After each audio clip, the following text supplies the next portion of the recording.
Welcome back. The panel is with us from their remote locations. NBC News correspondent Carol Lee, Republican strategist Al Cardenas, and Yamiche Alcindor, White House correspondent for PBS NewsHour. All right, Carol Lee, I want to start with last night and what you're hearing this morning from the campaign. It seems to me that the turnout of that rally, the fact that they had no overflow, they didn't need it. They only had, it looks like the estimate is less than 7,000 attended. Yeah. In isolation, you could chalk that up to the health. But when you combine it with everything else we've seen over the last couple of weeks with his poll numbers, is this a troubling sign to the campaign that they have an enthusiasm issue? Yeah, Chuck, and they've really raised expectations for this rally. Remember, they were saying that they had over 1 million responses to requests for tickets to the rally. We really wound up yesterday with something very similar to Inauguration Day. It was crowd size was the issue. You saw the campaign spokesperson put out a statement saying this was a huge audience that watched the president's rally. That's very similar to what we heard on the president's Inauguration Day over crowd size. The message was very similar, very doomsday, very much saying, you know, if you elect the Democrats, if you elect Joe Biden, it's the liberal mob is going to take over. So the president had that kind of a message. And, you know, this comes at a time when the president can't really afford to lose any more support, in the sense that the polls are against him. They're not getting any better. His internal polls, the public polls, he's got a pandemic, he's got an economic problem, and he's got civil unrest across the country. This political rally was a risk politically, a risk health-wise. Right. And, you know, he had his task force members, as we reported this week, advising him against this, but he really wanted to go forward with this. And a lot of the reason behind that is because they feel like this is their only play, that they have to get the president out there. And whether or not that winds up being wise, we'll see in a couple of weeks how the polls respond and also how the pandemic responds. Is there a big spread of coronavirus cases because of this? Al Cardenas, you grew up with in a politics that always knew campaigns, and in presidential races, the more optimistic messenger usually wins. That's not the case in the Trump era. But more importantly, can you discern a re-election message that's forward-looking at all out of the president right now? Well, I think he's playing right into Joe Biden's hands. Joe Biden's whole campaign is based on the fact that he's going to be a healer. Our country's divided.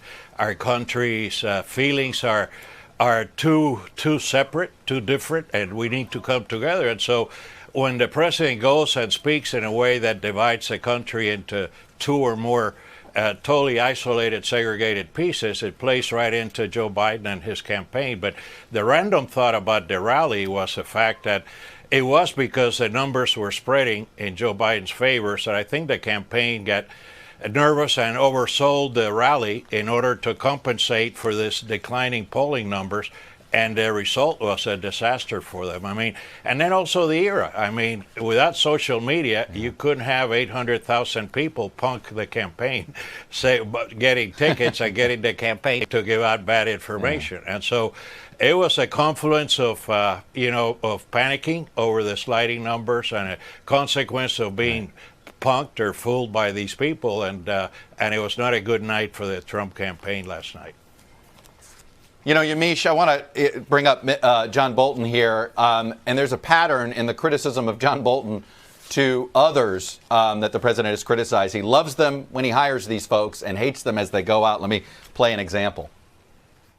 He's just a brilliant, wonderful man. But what's he done for me? How has he done in Afghanistan? Not too good. I like Bolton. I think he's, tough cookie, knows what he's talking about. He made some very big mistakes. John wasn't in line with what we were doing. I have tremendous respect for him. We were not really thinking the same.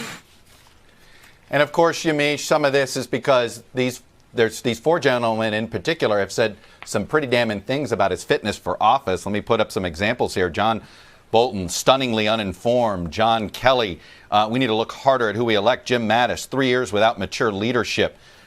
Rex Tillerson, a man who is pretty undisciplined. You can chalk these stories up as inside the beltway folks, elites, but you can't help but wonder if this is also having an impact, this pile on questioning the president's leadership.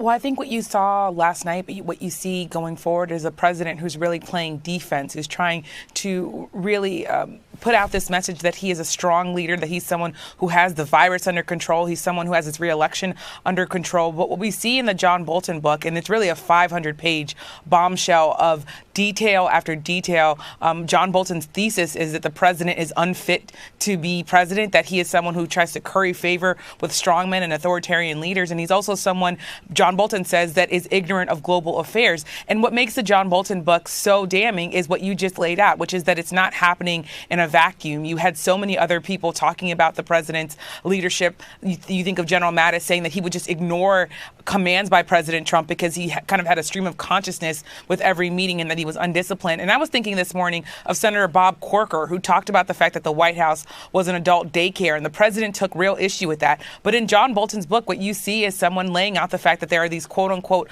adults around the president who are steering him sometimes well and sometimes doing bad things because of their own self-interest. Carol, I want to bring it back to the virus here for a second, because I'm just sort of stunned that Chad Wolf, and I understand in one way he's saying what he's supposed to say, which is we've done a good job. But it is, there is no acceptance of responsibility here of how we are the country that is leading in a number of cases. It just, you know, we're the same size as the European Union, if you will, and they've flattened this curve and we haven't. Is there any concern in that White House that they have just botched this completely?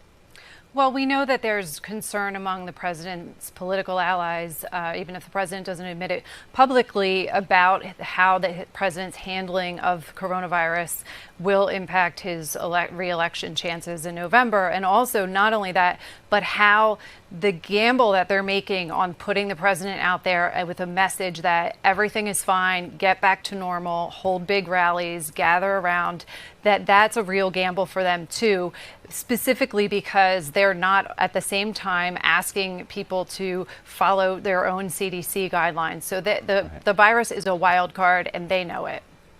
Hello from Washington, I'm Chuck Todd, and thanks for checking out the Meet the Press channel on YouTube.